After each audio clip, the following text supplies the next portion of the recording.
Dans les précédentes capsules, on a obtenu la formulation par élément fini. Ce que je voudrais qu'on fasse ici, c'est qu'on s'intéresse un peu plus particulièrement aux conditions aux rives de notre problème. Donc, revenons un peu en arrière. On avait une équation différentielle avec ses conditions aux rives. Et puis, au tout d'abord, initialement, lorsqu'on a vu la méthode de résidus pondérés, on a supposé un polynôme. Et puis, on est venu manuellement, analytiquement, venir imposer les conditions aux rives dans cette formulation-là pour en obtenir une forme qui ressemblait à ça, qui venait rencontrer exactement les conditions aux rives. Donc, on a fait ça de façon analytique parce qu'on est capable de travailler au tableau ou sur papier puis résoudre des équations. Mais lorsqu'on veut coder un code d'éléments finis, on veut pas qu'il y ait à faire des travaux analytiques comme ça. On veut résoudre de façon numérique et de façon systématique. Et donc, c'est pour ça qu'on est venu utiliser la méthode matricielle et la méthode d'interpolation pour venir faire apparaître notre formulation par élément fini qui, elle, faisait apparaître explicitement nos valeurs nodales du déplacement et du flux. Et ça nous permet en fait de venir appliquer nos conditions aux rives de façon très simple. Hein? Parce que la formulation qu'on obtient ici pour notre équation différentielle, ben, elle est toujours pareille du moment qu'on considère cette même équation différentielle-là et qu'on considère, dans ce cas-ci, des fonctions de forme linéaires. Donc, peu importe qu'on ait un très petit domaine, un grand domaine, plusieurs éléments, un seul élément, qu'on ait différentes conditions aux rives, notre formulation élément fini qu'on a obtenue ici, elle va toujours être la même. Donc, si c'était une équation différentielle qui est importante pour vous, qui vous permet de résoudre différents problèmes d'ingénierie, mais vous pourriez coder cette formulation-là dans le langage informatique de votre choix. Et puis ensuite, pour venir résoudre des problèmes, ben, il ne reste plus qu'à venir plugger les conditions aux rives ou le nombre d'éléments discrétisés.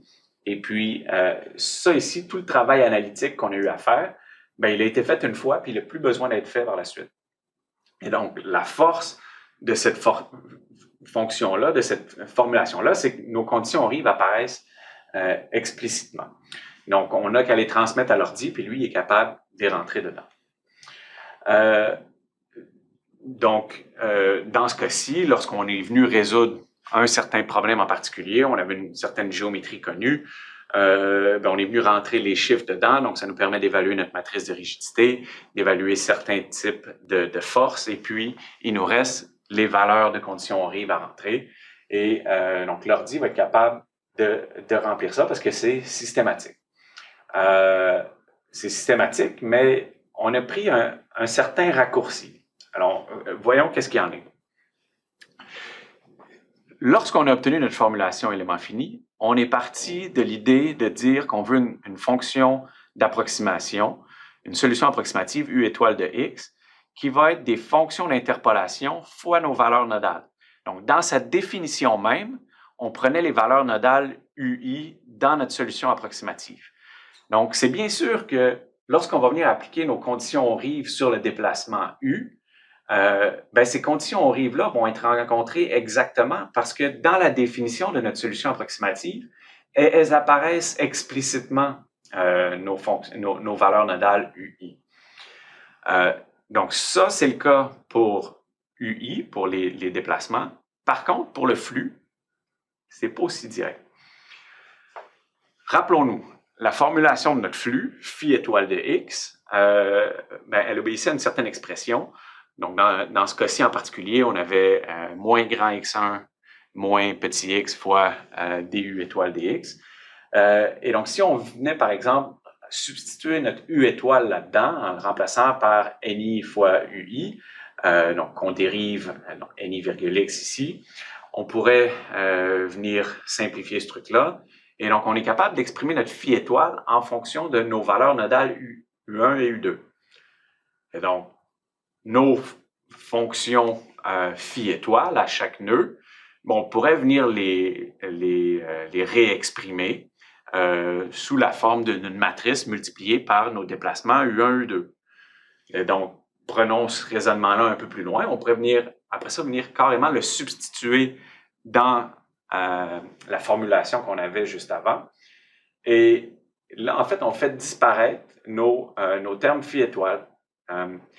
Par contre, on voit bien que ça ne fonctionne pas vraiment, donc on peut plus vraiment venir résoudre ce truc-là. Les flux apparaissent plus et on n'a plus moyen de venir les appliquer.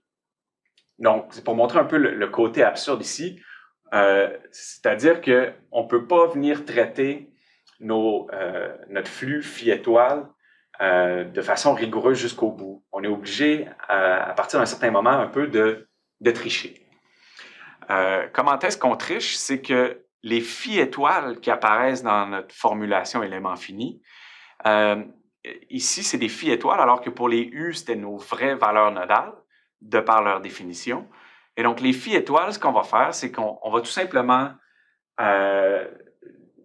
tricher un peu, venir remplacer les phi-étoiles par nos vraies valeurs nodales phi, les phi-i, et puis, après ça, on peut espérer que ça fonctionne. Mais en faisant ça, en venant tout simplement remplacer nos phi-étoiles par des valeurs, les vraies valeurs nodales,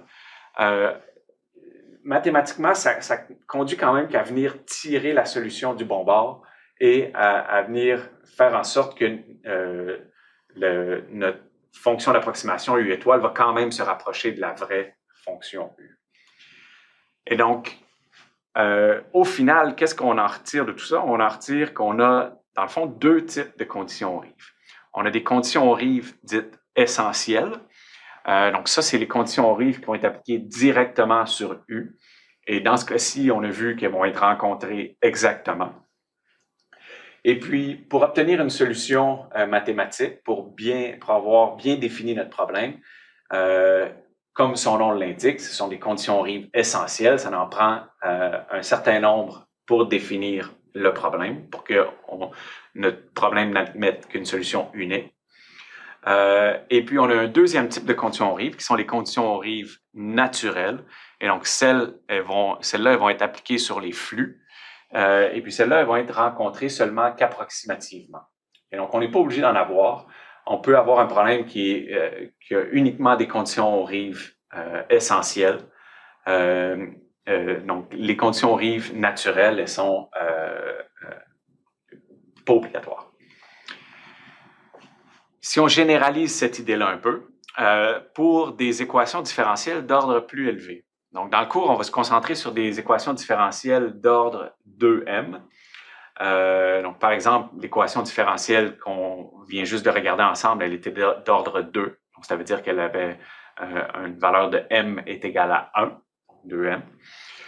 Donc, le 2m, ça se rapporte en fait à la dérivée, à l'ordre de la dérivée la plus élevée dans l'équation différentielle. Et donc, ce qu'on va voir, c'est que les conditions aux rives essentielles s'appliquent sur les dérivées de U d'ordre 0 jusqu'à l'ordre m-1, alors que les conditions aux rives naturelles s'appliquent sur les dérivées d'ordre plus élevé. Prenons par exemple le cas de la poutre. Donc, la poutre, c'est une équation différentielle d'ordre 4. Donc, 4 qui est égal à 2m. Donc, m est égal à 2.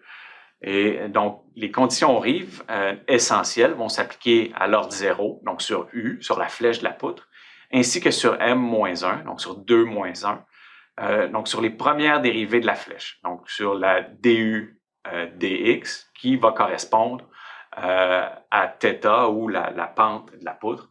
Donc, les conditions Rive essentielles, ça va être la flèche de la poutre et puis la pente de la poutre.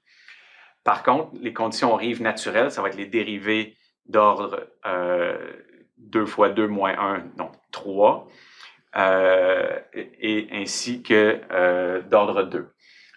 Donc, c'est-à-dire les dérivées d'ordre 2 et 3, donc le moment fléchissant et puis l'effort tranchant. Et donc, ça, on va voir ça dans la suite. Voilà. Et donc, c'est ce qui fait le tour des conditions Rive pour nos problèmes d'éléments finis.